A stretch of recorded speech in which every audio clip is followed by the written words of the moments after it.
After weeks of preparation, strategy tweaks, and emotional highs and lows, the Disney Lorcana Challenge is finally wrapped, and it was a ride. In today's episode, I'm breaking down what the tournament taught me about the game, competition, and even my career in the TCG space. And what a weekend it was, whether that be the individuals that were successful or the individuals that I personally met throughout the weekend. It was probably one of the best community-based experiences I've ever had. And there were so many high highs and many low lows. Sometimes those lows were the prize wall lines, and maybe those highs were also the people I talked to in the prize wall line.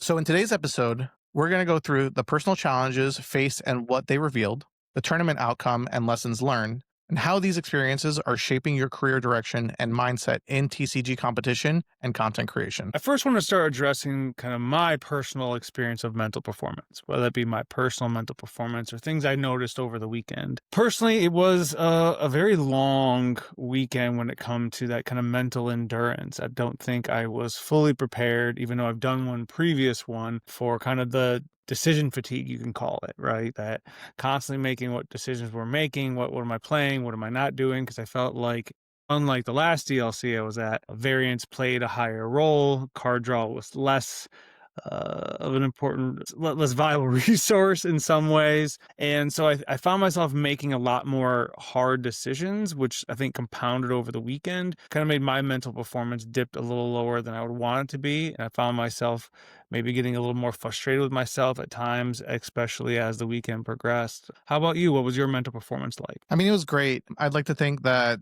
given the gap that we had with the last DLC, which the one I attended was in Seattle, compared to this one, it was a really long time. But I do remember my experiences there and kind of how to prepare for it. So I thought about things that bothered me during my last DLC performance, which mainly was hunger and thirst. Right. So I made sure I had something to drink. I had a ton of snacks. I got to the venue very early, just kind of got myself in the right headspace for a long day. And I had a pretty good, strong start. I went 5-0 early on. It felt great. Interestingly enough, I think I kind of got in my own head and I kind of was like, I just need one more win for day 2, one more win, right? And I lost the next match and I was like, okay, I got 2 more chances. Lost the the next match. I'm like, all right, this is it, winning in. And I ended up losing that match as well. And I'd like to think that maybe the lack of attention that I had, because again, it was a long day. There's a lot of gaps in between the earlier rounds, and the anxiety of really trying to make day 2. That was my personal goal. Really, was just make day 2 and then readjust the goal from there. Yeah. Yeah. And I hear you on that. All those variables come into play. And then even that kind of pressure as it builds, it's like, it feels like it's open and every loss kind of felt like the room probably was like closing in a little bit on that window and that goal. But I also love to hear like you were even kind of planning the next goal set, the next thing that you were kind of achieving, as more of that intrinsic internal goal versus, chasing this like larger external goals. So I love those goal setting. When I'm sorry that didn't turn out well for you, because I was out way before then. But my weekend was different than a lot of people's. I mean, I played nothing but mirror matches. I had one match that was not a mirror match the whole entire weekend, where other people were like, all I played was purple steel or dogs. I'm like, I blurple on blurple mirror matches the whole weekend for me. So that was just an interesting. When it come to my deck choice, I played the one I felt most comfortable with. I knew that I thought that I was going to tweak a little bit for the purple steel matchup, because that was kind of the buzz of the town going into it. And then I played 0. But when you tweak for the purple steel, it was a steel match up and you go against the mirror match, some of those tweaks come to bite you a little bit. I could see that, yeah. And I mean, just like you said, blurple mirrors back to back, I could see how mentally draining that would be. A lot of fun. And whoever got that second star off usually was successful, other than my one that was the most beautiful second star. I think I pulled 2 T-Pos, a 1 drop, and a sail. And I was like, oh, that was a fun 5 cards that I can't play very well. Well, let me ask you this. Would you have preferred to receive each of those cards one at a time or all 5 at once and just digging a little deeper? Because I think that's more of those situations where you're looking at a glass half empty versus a glass half full situation. I 100% agree with that. I think getting them right off the top and hoping for the best later, but unfortunately that left me in a position where they had enough to sing their second star and they did not pull what I pulled. But I do like that perspective though of like, hey, at least I got through all of the fluff and now we're getting down to the meat and potatoes here. For sure. What did you play again? I also played Blurple. I played a pretty standard Blurple list. The spice in my deck was the 4 cost Ben. He is, I believe he's 4/3, quest for 2. He's inkable. So I leaned heavily on the support aspect, considering facing things like a shifted Clarabelle, for example, kind of puts a threat on that. It puts the brakes on and Under the Sea. It surprisingly, like on paper, it does really well, but I really didn't find myself using him a lot during the week. He ended up in the inkwell a lot of times, and because of the amount of steel that I faced, I ended up really tunneling in on the Madam M Elephant line. So just making sure I had a body on board after ramping, because a really good steel player can read that line and disrupt you by banishing one of the characters if you only had one Yeah. in play. So, I typically am a really greedy player when it comes to questing. However, I just had to not let Tipo quest or not have a Rafiki challenge just to make sure that shift line, or sorry, not the shift line, but the bounce happened. Because once Madam M Elephant gets on board against a steel match, it's really tough. And get really punished if they don't play around it properly. Yeah, very true, very true. And my spice was I ran 3 Ursulas and 3 wasabis trying to be a That's right. You were talking to me about your concern about items like the Emerald Chromicon. I can see why. I mean, Wasabi on paper looks great too. Yeah, I mean, another 4 drop to drop down, then, Elephant on 5 and get your 1 from it because it's evasive on your turn. But like I said, I saw one deck that was not Blurple all weekend. It was an Amber Steel matchup, and it went exactly like the Amber Steel matchup should go. They won game 1, I won game 2, they won game 3, and we shook hands and walked. Yeah. I wish I could say the same for my round. How many rounds were day one? 8? I wish I could say the same for my game 7 and game 8. They were versus Amber Steel. They won the die roll and promptly 2-0'd me within less than 10 minutes each match. It was rough. I mean, that's always tough. I mean, the small takeaways were like I also like really like the unique plays.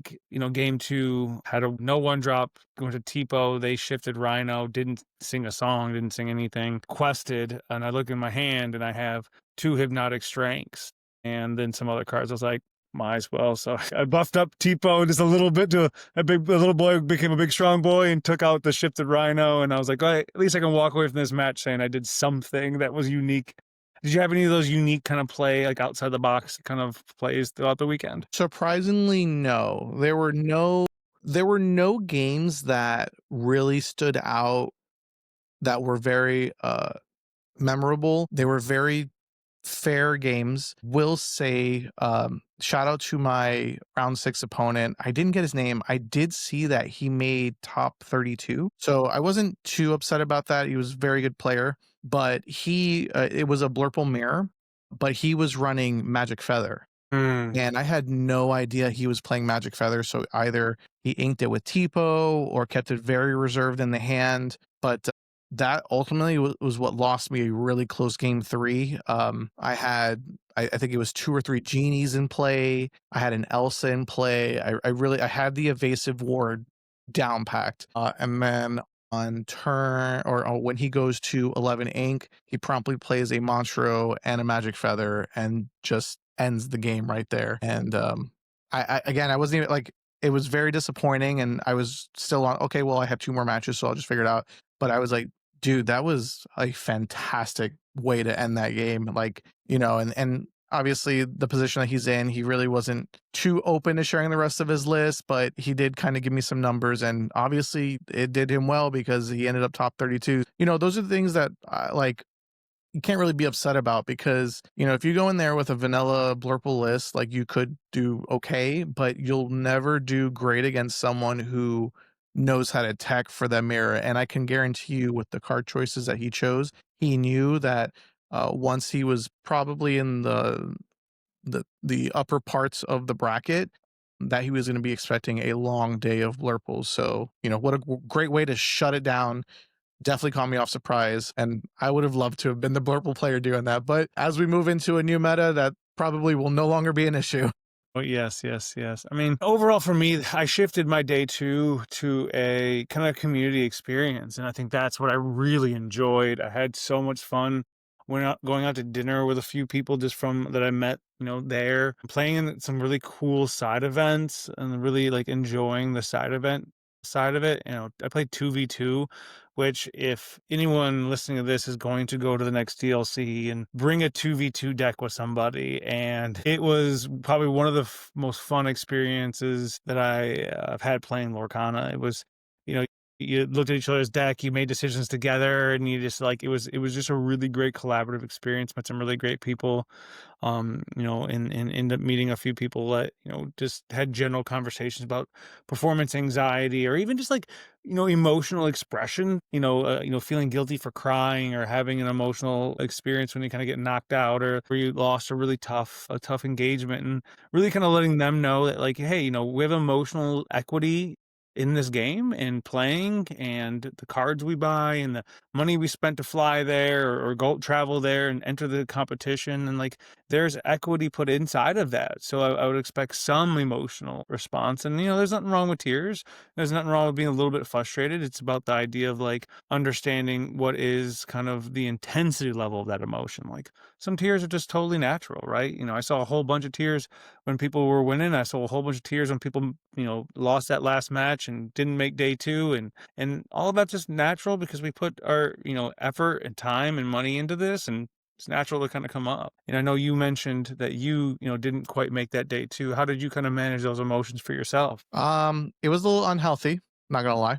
Um, I will say that the optimism was dropping very sharply. Again, it's really tough because I really do feel like my last 2 matches were just I would have rathered experience those early on in the day, but it I went from having a very generous hope to making day 2 to just like almost like, wow, I can't believe this is how my run ends. 2 back-to-back Amber Steals that just win the die roll and completely mop me. So it sucked. I definitely I did not react poorly in front of my opponent because again, I don't want to take away from their experience. They just like in that path, you have to think about it. Those last 3 rounds, each of my opponents confirmed their day 2. So, like, who am I to take that away from them? Like, they practice probably just as much as me or more, again, putting a lot of time, equity, resources into being there. So I felt like I was a pretty good sport. I shook their hand, got up, got ready to go, have either a snack or a drink, get ready for the next match. But after round 8, I shook my opponent's hand. I got up, I went and I bought a box of Fabled. We were just talking about this in a previous episode, right? About like, doing that. But I bought a box of Fabled. I skipped dinner. I went straight to the hotel room, opened up absolute garbage, and then just went to sleep. I was like, this day just needs to end. Mm, Um, and it sucked. Like, I talked to my wife and she has a hard time navigating because she knows how frustrated I am and how much like again time and resources because we have children of our own. So like the balance of being a father and family man and work and this hobby and content creation and stuff like that, like the time I can dedicate into playing Lorcana competitively has to be very specific. mhm, Like I can sometimes look at losing as like a waste of that time, right? So, again, it's about flipping the mindset. I think I did a really good job at saying like, this day just needs to end mm, because day 2 comes around, I'm grinding side events. I ended up doing very well. I walked away with a Simba mat despite not getting the 10,000 tickets for just getting 6 wins. So I was happy about that. I also got the Elsa pin too. oh, So now nice. really on my hit list for the next one is the Mulan mat and the hat, and that's really it. The cards personally are not appealing to me as they were last year. I absolutely had to get 4 Rapunzels and a couple Cinderellas because I was a hardcore Amber Steel player. But I'd like to hope that in Richmond, if I can get those things knocked out, I kind of want to experience the day 2 very similar to what you did because being someone in this community, a lot of people want to meet me, talk to me. We speak a lot online Mhm, and not only representing my own brand, but also recently joining PPG. A lot of people have questions about that. Some people have some questions on some of the history of SSG as well too. So it's a lot, and I really want to Like, it's tough to, like, focus on being a competitive player when a lot of people, like, kinda wanna, like, talk as well, and I don't wanna take that away from them, so Yeah. I definitely wanna focus on that if and when I get a ticket to Richmond and Indy as well. Yeah, I also did a tiny bit of retail, Retail therapy? therapy, there we go. But mine wasn't a different purpose, and I'm not saying this, and I'm not gonna name names, but, like, as I was going through the day, I met someone towards the end, and we're just chatting, and we were playing really early in the side event, and they were just talking to me about their experiences and how they really just wanted to move on. So I went and just bought a Mulan from the vendor and gave it to them. Then I had Oh, that was really a sweet of friend you. that was working the event and unable to participate, and then she really, really wanted a Pegasus. So I went and just bought a Pegasus, and I felt like, hey, I could buy a box for probably the same amount of money because the one vendor was like, "Oh, we'll buy it for 25, but we're selling it for 60." I was like, "Okay, cool, I'll take it." To me, it was the idea of just like giving back and like I could buy this box, break some product that I don't need, that I can that I'm, chasing an enchanted, I guess, or I can just spend some money, make some people's days, and they leave. Because the one person I was talking to, I mean, then the next day I talked to another person, and they were telling me that they basically didn't win at all, and all they wanted was the pin. So really wasn't interested. I knew I wasn't getting to playmat status. I wasn't grinding like some of those people out because that playmat was pretty intense to get that. I slid a cool 1,000 tickets across the match after we were done because I was like, I got what I already need, and then I got my pin, and I ended up just giving some tickets to another one of my friends that traveled with me. So to me, I go to these events to meet people, have a good time. I know I'm not going to get like the bigger things there, especially like again, no criticism to Ravensburger or any of the people running the event, but like there was a large gap between the kind of ticket pricing and what you could get or not get with your tickets, and I just fell in between that gap. So felt like being a little generative, which kind of made the experience a little fun for me because I got someone their pin, I got two people their cards, I walked away with my cards and my pin, win-win for me. For sure, yeah, and you obviously you made those people's weekend, and there's a good chance that they might come visit a future DLC or event, because of what the energy that we put forth in this community, right? Um, I even think about it like at the store level, for example. We were talking about in a previous episode where like this is a luxury hobby, right? And there are people that don't have as much expendable resources to enjoy the game at the same level that some other people do. But there are other people, and I'll point out myself, who typically buy product in abundance. I have a ton of bulk sitting around. I actually just recently sold a ton of cards to my local game store as well as the DLC. I sold a ton of my cards to, or I think I pretty much offloaded every single enchanted I had at the DLC, and it was just I was looking to play more like the min rarity cards now. Again, like having Ember still completely demolished after rotation after I completely max rarity the deck was very painful. But heading back to what I was saying about the community part, Right. sometimes I like, for example, the Whispers in the Well at the time of this recording will be released on Friday. Yes. So I do get a ton of product. I love opening it with my daughters, and we're gonna have a ton of cards in excess. And then after I'm hand out cards to the team, making trades, making sure I just get all my play sets. Really, the rest just kind of sit there until the next set. So, I like to think of some of the people that play at my store and hey, what are you building this set? Or, what are you trying to focus on? And I mean, if the cards are just like a couple cents, couple dollars, like it really, like the excitement that they get for being able to stay competitive Mhm. is beyond the monetary value you'll get selling those cards. And, you continue to keep players engaged. I think that's kind of the responsibility of being like a community leader when it comes to Disney Lorcana, right? Not saying that the responsibility is for you to completely bankroll their entire experience, but I will say some of my best Disney Lorcana memories have to do with the friendships that I've made as a community member, right? Like people are like, man, I remember when Stefan did this. Like, let's do this for Stefan. That's really nice. And again, you mentioned it paying forward. I just think that I understand that in the real world, not a lot of people think that way. But if a majority of the people do, like the experience can be great for pretty much everyone involved. But I saw so much of that, and that's the thing that really, like, made the experience so powerful for me is that last day.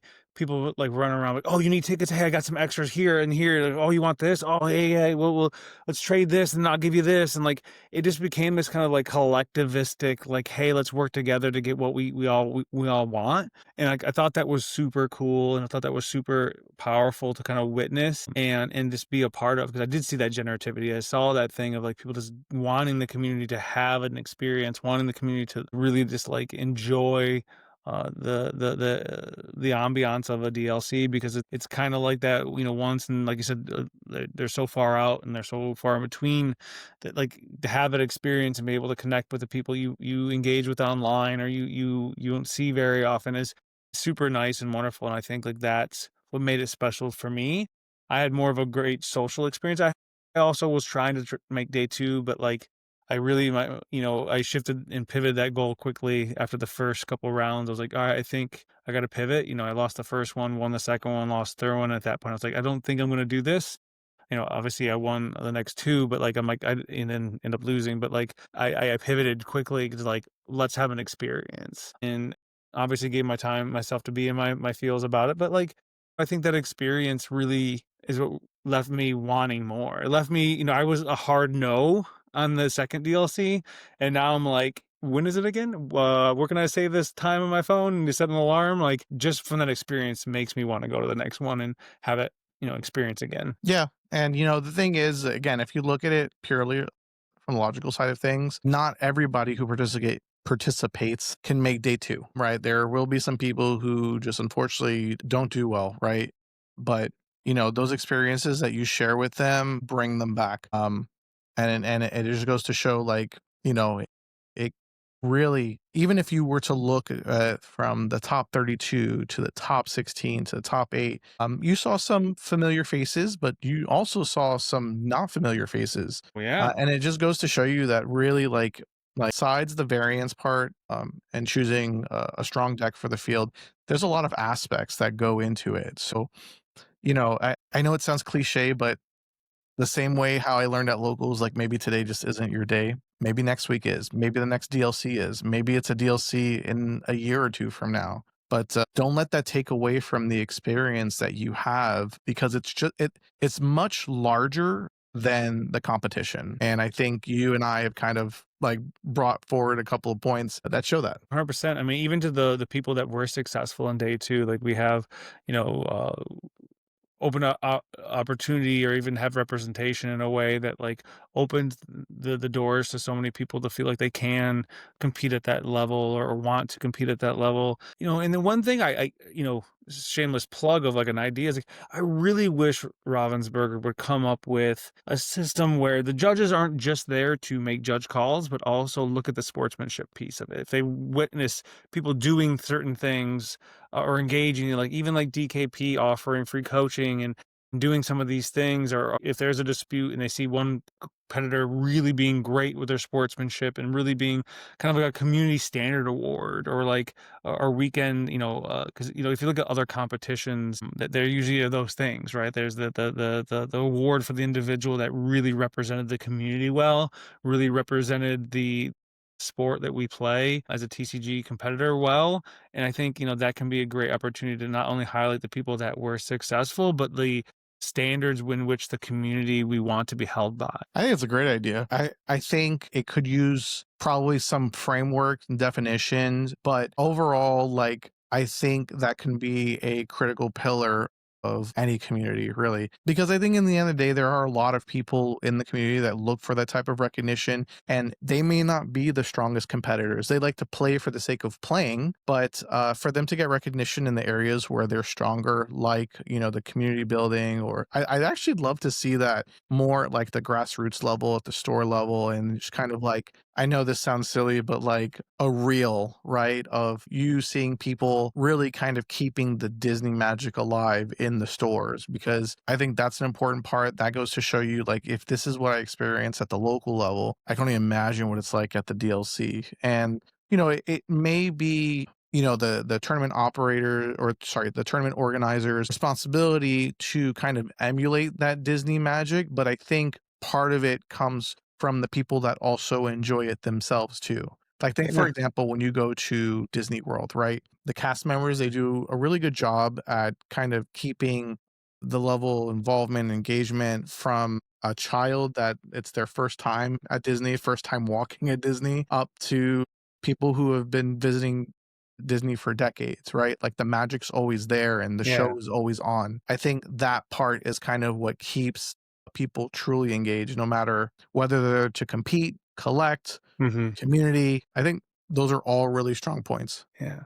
My one of my locals does something similar. They hold back a few promos, I think one pin, and at the end towards the end of each set, they give it out to people that have exempt certain characteristics in the community. But I wish there was like an actual thing, like like the Mickey and Pals Award or something, like just something like maybe it does start at that grassroots local event, and then like it goes to someone, and that they have to they take a picture and send it in, and like those people get highlighted as just like pillars in the community. Because I think that can be a great opportunity to really make the local environment healthy, as well as like it also shows that this community is so great. Like again, circling back, like I was a hard no on the second one, and the community made me a hard yes. I'm like going to the second DLC just because of my experience, and I didn't perform well. So I mean, that just speaks to everything that kind of happened there, and overall, no complaints about the judges were amazing. They tried to operate as fast and as effective as possible. Minimal software issues. Like it was a great experience overall. Nice. I'm happy to hear that. I mean, my experience was great as well too. I think I was just happy to be at a DLC again. I really didn't, like, again, as optimistic as I was early on, and just kind of where I was in my mental headspace for the event. It's like I can't let anything shake me, right? So I was just again very optimistic, until I was not. But again, there will be other DLCs to attend and try again. But, like, I think it really highlight the fact that how fast you recovered, and the next day kinda turning around to be successful, play successful, because you were still trying to be competitive to win those tickets to get that goal of kind of the mat. So I think, even in that, you were able to flip it, turn around, kinda channel some of that energy. Because again, guess what? That was a disappointment. You're allowed to have feels. You're allowed to be in your feels for a little bit. Like, that's totally natural and okay to do. You didn't lash out, you didn't scream, yell, you didn't do things that are behaviors that are not adaptive. Maybe we spent a little bit of money, but like at the end of the day, what you did was you had your feels, you engaged with them, you recovered from them, and then you turned it around the next day. I think I think that needs to be the standard of like understanding emotion, that, we can't demonize them like they're all bad. They're there for a reason. They're there to tell us something. Disappointment's there to tell us that we really wanted something. Every emotion we experience is there to represent something. It's about just managing the intensity, right? Because if things get too intense, whatever emotion that be, I mean, it can be happy. Trust me, I'm sure there's people out there right now that have made some impulsive buys when they were really, really happy and really, really excited, right? So any emotion on an extreme can be impactful, but it sounds like you were able to kind of recognize that. Take care of yourself. Find the people, find your community. It sounds like that is your wife, and like and kind of ground you and help you go the next day, and scrounge up those tickets for that mat, because that was an expensive mat, sir. It was, and again, talking about community, I wouldn't have been able to do it with some of the people that I met there. So, funny story, and totally don't want to dox them, so I won't say their name, but I did tell them that we have a podcast, so I do hope they see this episode. But we met them in the hotel lobby. They actually approached us while we were playtesting, and they kind of asked if they could play with us. I mean, like, as people that were really there for the community, we were really open for it. And I know that other people that are like trying to be secretive and, not really show the spice or anything. But, I love meeting new people, and it was a really good experience because there was three of us and there was three of them. So I think we spent about almost 2 hours just playtesting, and I was walking one of them through the lines because they were playing Amber Steel aggro during the main event, Mm. and they were telling me their issue is playing against Blurple. I'm like, that we're doing something wrong if you're having an issue with that. So we played open-handed so I can kind of show her like, I don't always have what you think I have, and sometimes you have like I had to explain a lot of the terms to her. So like putting people on habit, like stuff like that instead of playing too defensively. So she was taught to just literally turn everything sideways, right? So I'm like, no, there's a specific time, especially since you are playing with Tiana. So, and then also consider that when you do play the Tiana, like one of my counters is into the unknown. So like here's like how I like try to pressure using another character, so like maybe like a Nala or something, and then establish the Tiana. So we went through a couple lines, and then she began to understood why it was important to hold, right? Versus Mhm. like questing all the time. And then we ended up playing a couple close hand games, and she finally got it. She started beating me. And it again, it was I loved it because like I'm like, if I can like, I'm not the best Lorcana player by any means, right? But like if there's something that I can teach and roll down to those that are up and coming or learning, I will take that over being the best Lorcana player in the world any day.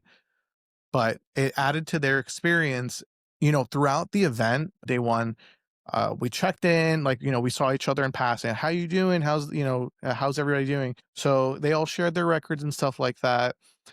And the excitement was there. And, we tried to meet up for dinner and stuff, but the time, again, it's so hard when everybody wants to see you and hang out and stuff like that. So, however, day two, we ran into them a lot, and then we played in a couple of pods with them, and really had a great time. And when I counted my tickets towards the end, I was short 4,000 tickets, and she just gave them to me. And I was like, "Can I like? I have cards. Like, I have other ways to pay for these tickets that I probably shouldn't say out loud." The But barter system, that's yeah, all it right. was, So like, just a barter system. exactly. So like, I'm like, I'm like, I can't take these without. And she's like, you don't understand. You've made my grandson's weekend. You and your friends. I can't think of any other way to thank you. And I almost teared up because of how sweet like it was, because that was obviously that not my intention, but they just had all three of them collectively had been doing very well. They bought everything they wanted from the prize wall, and they still had a ton of tickets left. So they gave them to me, and I will forever be grateful. And I told them that I hope they come to Richmond, because I would love to, return the favor if I were to be as fortunate, right? Maybe there's something that they want then, or, at if anything, just to be able to play with them again and see how much better they've gotten. But no, like they honestly, they really added to the experience that I had, and I'm so grateful and happy that I met them there. So again, those are just the experience that just really like make this community amazing. And it's not just because people like give each other stuff. It's because like there's a care there. There's a genuine care for the community experience. And I think that is just, again, that's where it's at for me. And that's why I love this sport. And that's why I do this. And that's why that's why I even play.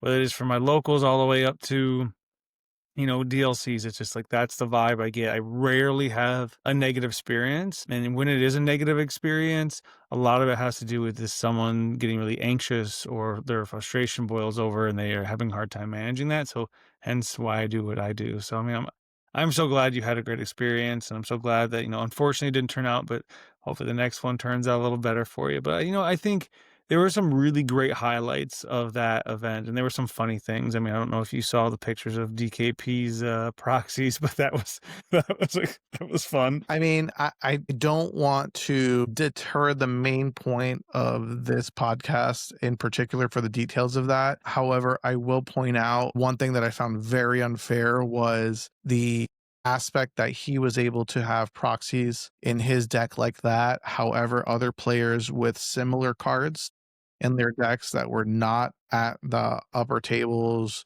got a different experience, whether it was game losses and stuff like that. And again, like it's tough. I don't want to like harp on a lot of negative, and maybe there's a lot of learning that the I don't know. I don't want to say judge stuff, because the thing is they're just following what they're supposed to be following, right?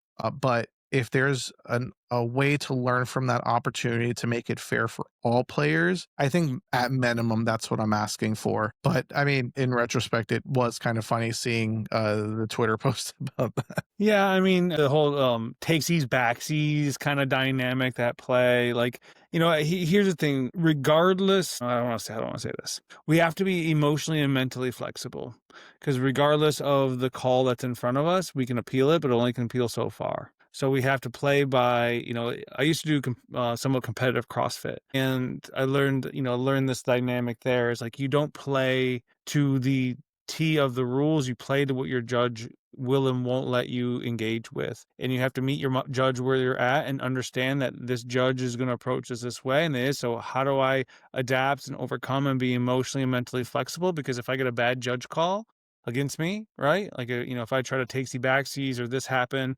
and I let that decompose me, or I become kind of thrown off by that dynamic, then it's all over for that match, right? It's all over for that game. And I think, again, being mentally flexible and saying, okay, if that's the standard, I will play to that standard, with this judge. And that's how I'm going to engage with that. And I know it's hard in the moment. It's hard in the moment because it feels unfair and it feels like we don't know what the standard is. Because even with the whole, takesy backsies rules, right?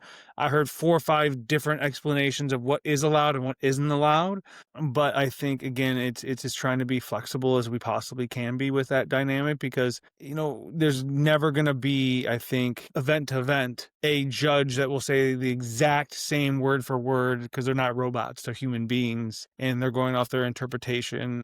And I know that, again, it should be based in something foundational, but at times, they're human beings too, and they're volunteers, a lot of them, and it's a hard job to have. The last thing I would want to do is go to a DLC and be a judge. It definitely is a very thankless job, and I feel like most recently there's been a lot of recognition into the dedication that the judge staff and even like event operations staff. It's tough. Imagine trying to provide a very equal and fair experience to 2,000 plus people when you're definitely outnumbered. It's tough. So, and again, you like your experience with judges may vary. Yes. There could be like, I will say that there was a judge call situation that I was a part of. And because of my prior relationship with the judge, friend relationship, they said that they didn't feel comfortable essentially addressing the judge call, which is Awesome. fine. I'm not, Yeah, super professional, super yeah, professional. and then Yeah. even then, like, even if the person were to judge against me, I am mature enough to not hold my friendship towards that, like, "Oh, I'm not friends with you because," like, no, and but I do understand them protecting themselves because maybe they may have run into a situation like that before, which is unfortunate, but, they in the end of the day, they're doing their job, but I took no offense to it. The judge call ended up working in my favor anyway. That's neither here nor there, but I just, I speak a lot of goodwill into that, and I know that I might be of a select few that are like that. So Yeah. And don't get me wrong, I'm not saying there doesn't need to be a standard that we approached by. It's I look at kind of like the kind of police officer speed analogy, right? The speed limit is 70, right? Some police officer let you go over 72, 73, 70. Some people it's 70. So if you're going to 70.5 miles an hour, this is the rule. And we all know what the rule is, but each judge is going to have their small interpretation or their perception on it. There does need to be a foundation of a rule, and we all should have that standard. I'm not saying that. Please don't hear me, and please don't come after me and say that. I'm just saying let it be, chaos. But I'm saying that, as players, we also need to recognize that they're under pressure to make these calls and have some flexibility inside of those calls, because I don't believe most calls are like super textbook, like line 4 7 says when this exact thing happens, this is how it's supposed to go. Because I've read the rule book, at least the last one, and it doesn't say it like that. yeah, no, and the rules will, for the most part, continue to evolve and change as new cards are coming out. No game is perfect. No rule set is perfect. I think 90% of the interactions are as intended, which is the way that the rule book is written. However, a card may slip through design and not consider the current rule set. And I know that one of them, this is maybe an older one, The real ones will remember this one, but if Mufasa were the Amber Mufasa, if that were to flip over a card that has like an added cost ability, but your ink, because what sometimes people would do to try to speed up the game is they would ready their ink as their opponent is playing to shave a couple seconds, which in theory seems great. However, if you were playing like an Amber Emerald deck, Mufasa flips over the Anna, the I think the diplomatic queen. She does have an additional pay for effect, so you think you could pay 2 ink and choose one of the 3 options. But if you don't remember how much ink you had left, you could be put in a position where, well, I don't know, and your opponent doesn't know either. So then the judge is like, well, because nobody knows, like now you can't resolve Anna properly, and you could hurt yourself that way. Oh, But 100%. that kind of helped that conversation, and at least for me, now I leave my ink exerted until it's my turn. Yes, yes, I agree. And again, like you said, like nothing's perfect. We got a whole new mechanic coming, a boost. We have a whole, whole new, pun intended, a whole new world ahead of us of that dynamic. So, I'm excited for the future. I'm excited to go to the next DLC, and I hope that we're both able to secure some tickets and both able to go and kind of chase that dream of maybe making that day too. Yeah, and hopefully, I actually get to spend more time with you. I feel like collectively, I got like for context, this is the first time me and Dr. Laura have met in person. And I think collectively we hung out for maybe 15 minutes all weekend, and it was far less than I wanted. So Well, you were at the high tables and I was at the low tables. We didn't quite, because at the end of the day, we got done playing at what? It was super late the first day. Then everything was closed food wise. And by the way, it's a college town on a Saturday night, so things were chaos around there. So like, and it was also like around Halloween time, so there was all people, goblins and ghouls all running around. So it was kind of chaotic. I will give you, and I agree. Like, I think next time having some time to get in and kind of meet up and spend some more time would be really, really desirable for me. yeah, and at minimum, I want to be your 2v2 partner. Let's start brewing some decks. I'm telling you what, we ran it with we got all the way to the finals undefeated, and we ended up losing against a Sapphire Steel and a Blurple team, and we were running Blurple and Blue Steel. Sorry, Blurple and Amethyst Steel. And their late game was a little better than ours. But yeah, I mean it's a great format. So 100% would willing to chat about deck ideas for that. For sure. Because in 2v2, the sing together feature is broken. I know you were telling me about that. You can't use their board but you can sing together with your board because it's together. But I can't my partner sings strength, they couldn't count my characters towards their strength. But that's not here nor there. But yeah, I mean, I think my big takeaway from this was community, community, community. I mean, even seeing everyone cheer for the top tables, um, when the young gentleman won, Aiden, right? Aiden, When he yes, made Aiden, top yes, 8. yeah, like crazy Youngest cool. Golden Mickey winner on record. Fantastic run playing my old sweetheart, Amber Steele. Shout out to Liam from the Illumineers. He just recently did a video covering Aiden's experience in Lorcana. And, I did send a tweet out like, the storytelling aspect that Liam does is fantastic. And it truly shows, if there's anything, it shows that like really anybody can win this thing or win enough of this thing to want to keep coming back. I mean, I'm going to be hands down with you. Essentially, like if I made top 8, to me, that's winning. Right? That you get once you get the golden Mickey, everything else afterwards doesn't feel as impactful, which for me, I think operates very well because it's less stress going into probably the most impactful rounds, right? Yeah. You're trying to get your invite to Worlds. Yes.